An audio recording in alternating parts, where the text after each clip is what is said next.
पटना का जेपी गोलंबर 22 तारीख का वो दिन था जब इस गोलंबर पर छात्र उतर गए थे। मामला था नीट पेपर लीक का और केंद्रीय शिक्षा मंत्री धर्मेंद्र प्रधान के इस्तीफे को लेकर। उसका इस्तीफा हो जाए, हमें अच्छा एजुकेशन चाहिए फ्यूचर का, हमें कोई पॉलिटिकल पार्टी पसंद नहीं है। एक सीट का तो बात है। छात्र टस से मस नहीं हो रहे थे। ये जो पूरा इलाका था, ये इलाका छात्र छावनी में तब्दील हो गया।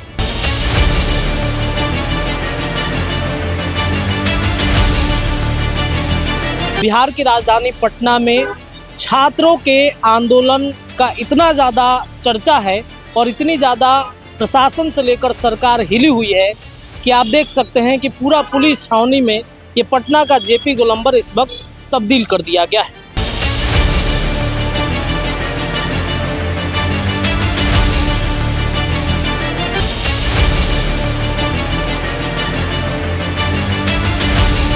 भीड़ उग्र होती है तो उसको लॉ एंड ऑर्डर को मेंटेन करना है। लॉ एंड ऑर्डर को मेंटेन जी।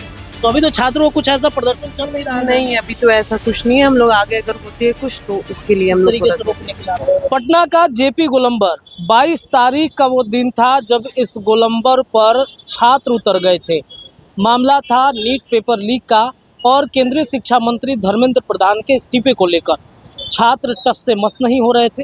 ये जो पूरा इलाका था, ये इलाका छात्र छावनी में तब्दील हो गया।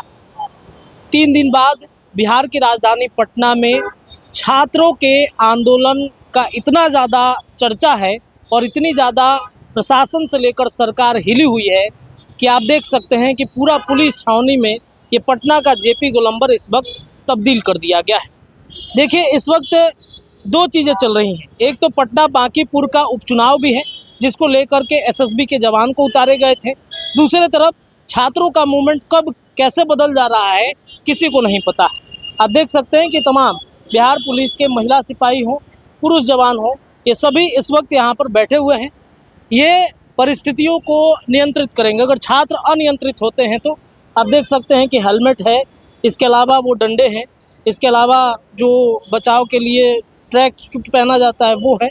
तो ये तमाम जो चीज़ें हैं जिसको लेकर के यहाँ पर ये सभी तैनात हैं। मुस्तैदी के साथ इनको निर्देशित कर दिया गया है कि आपको यहीं पर रहना है। और छात्रों का अगर मूवमेंट होता है तो स्थितियों को कैसे कंट्रोल किया जाएगा त्वरित, क्योंकि 22 तारीख की परिस्थिति कुछ और थी। 22 तारीख को 2 प्रोटेस्ट चल रहे थे। एक कांग्रेस भाजपा के नेता आपस में लड़ रहे थे, दूसरे तरफ सरकार के खिलाफ छात्रों का आंदोलन चल रहा था। इस वजह से पुलिस भी परेशान थी कि आखिर हम किन्हें रोकें। लेकिन आज परिस्थितियाँ कुछ अलग है। यहाँ पर पुलिसकर्मियों को तैनात कर दिया गया है कि अगर छात्रों का उग्र प्रदर्शन होता है, हालांकि अब ऐसा पटना में, राजधानी पटना में दिख नहीं रहा है, लेकिन अगर उग्र प्रदर्शन होंगे तो रोकने के लिए पूरी पुलिस तैयार है। इसके अलावा एक और तस्वीर हम आपको अपने स्क्रीन पर दिखाते हैं। जनता दल यूनाइटेड कार्यालय के अंदर की तस्वीर है। वहाँ भी पुलिसकर्मियों को बैठाया गया है इसी तरीके से, डंडे लेकर, हेलमेट लेकर। वो जो तो उसको क्या बोलते हैं सर, इसे क्या बोलते हैं? शील्ड है ये जो शील्ड है, पत्थरबाजी अगर होती है तो इसे रोकने का काम किया जाता है। अगर डंडे चलाए जाते हैं छात्रों की तरफ से, प्रदर्शनकारियों की तरफ से, तो ये शील्ड जो है बिहार पुलिस को दिया गया है। वो लेकर के जनता दल यूनाइटेड कार्यालय में पहुंचे थे। वहाँ भी सिपाही बैठे हुए हैं।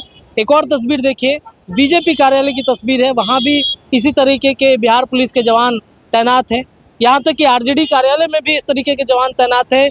कांग्रेस सदाकत आश्रम जो कि पटना कुर्जी में है, वहाँ भी इस तरीके के चीज़ें देखी जा रही है। इसके अलावा पटना के तमाम जो चौक चौराहे हैं जहाँ से हम घूमते आ रहे हैं, वहाँ भी इस तरीके के व्यवस्था को जो है वो लगाया गया है। तो आप देख सकते हैं महिला पुलिसकर्मी हैं, पुरुष पुलिसकर्मी। क्या निर्देशित किया गया है, आप लोगों को क्या बताया गया है, क्यों बैठना है यहाँ पर?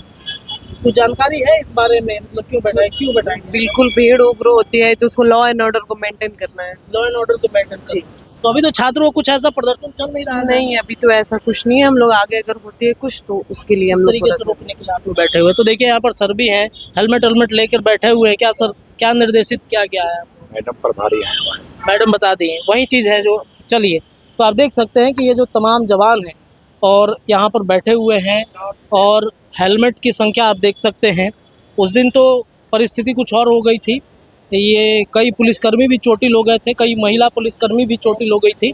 तो ये जो जैकेट है, हेलमेट है, शील्ड है, ये तमाम चीज़ें जो हैं वो यहाँ पर रखी गई। इसके अलावा एक और बड़ी चीज़ हम आपको दिखाते हैं। ये एम्बुलेंस भी यहाँ पर लगाया गया है कि अगर कोई पुलिसकर्मी का जवान, अगर बिहार पुलिसकर्मी का जवान अगर घायल होता है तो इस एम्बुलेंस से उसको इलाज के लिए भेजा जाएगा। तो राजधानी पटना इस वक्त पुलिस छावनी में तब्दील है। उधर बिस्कुमान भवन है और बिस्कुमान भवन के पास में भी पुलिस के जवान जो हैं इस वक्त बैठे हुए हैं, जिसकी तस्वीर आप इस वक्त देख पा रहे होंगे। तो पटना इस वक्त पुलिस छावनी में तब्दील है। चारों तरफ जिस भी चौक चौराहे से अगर आप आएंगे तो वहाँ पर इस वक्त छावनी में तब्दील कर दिया गया। प्रोटेस्ट रुक नहीं रहा है। राजधानी दिल्ली में जंतर मंतर पर भी इस वक्त प्रोटेस्ट चल रहा है। इसके अलावा बिहार के जहानाबाद में कल पुलिस को फायरिंग भी करनी पड़ी है। आज रोहतास की तस्वीर हमारे पास पहुंची है। इसके अलावा अलग अलग राज्यों में भी प्रदर्शन चल रहे हैं। हालांकि प्रधानमंत्री नरेंद्र मोदी ने नीट पेपर लीक को लेकर के सदन में चर्चा करने की भी बातचीत कही है। धर्मेंद्र प्रधान के इस्तीफे पर हालांकि कुछ अभी तक चर्चा नहीं हुआ, लेकिन छात्रों का सिर्फ मांग नीट पेपर लीक पे कार्रवाइयों को दोषी करना नहीं, अन्य तमाम परीक्षाओं पर जो पेपर लीक करता है उस पर कार्रवाई के साथ साथ धर्मेंद्र प्रधान के इस्तीफे की भी चर्चा है। और धर्मेंद्र प्रधान के इस्तीफे के लेकर के वो जिद पर अड़ गए हैं कि उनका इस्तीफा होना ही चाहिए। तो इस तरीके से कब क्या मूवमेंट बन जाए राजधानी पटना में कोई नहीं जानता है। और सीजेपी का आज पूरा देश भर में देश बंद का भी ऐलान किया गया था। हालांकि उसका असर बिहार में कुछ खास नहीं दिख रहा है। ये जो तमाम एरिया है इसे पुलिस छावनी में तब्दील किया गया है। अन्य जगहों की भी तमाम तस्वीरें आएंगी, हम आपको दिखाएंगे। लेकिन इस वक्त राजधानी पटना पुलिस छावनी में पूरी तरीके से तब्दील है। किसी तरह की कोई उपद्रवी अगर पहुंचेगा तो उस पर दंडात्मक कार्रवाई पुलिस जो है तैनात है करने के लिए। बिहार न्यूज़ टुडे के लिए मैं रत्नेश लगातार आपको अपडेट देते रहूँगा। बहुत बहुत धन्यवाद। वीडियो पसंद आए तो इसे लाइक और ज्यादा से ज्यादा शेयर करें। हमारे चैनल को सब्सक्राइब करना न भूलें ताकि आपको हर जरूरी खबर सबसे पहले मिल सके। अगर आप किसी खास विषय या मुद्दे पर वीडियो देखना चाहते हैं तो कमेंट करके जरूर बताएं। आपकी राय हमारे लिए बेहद अहम है।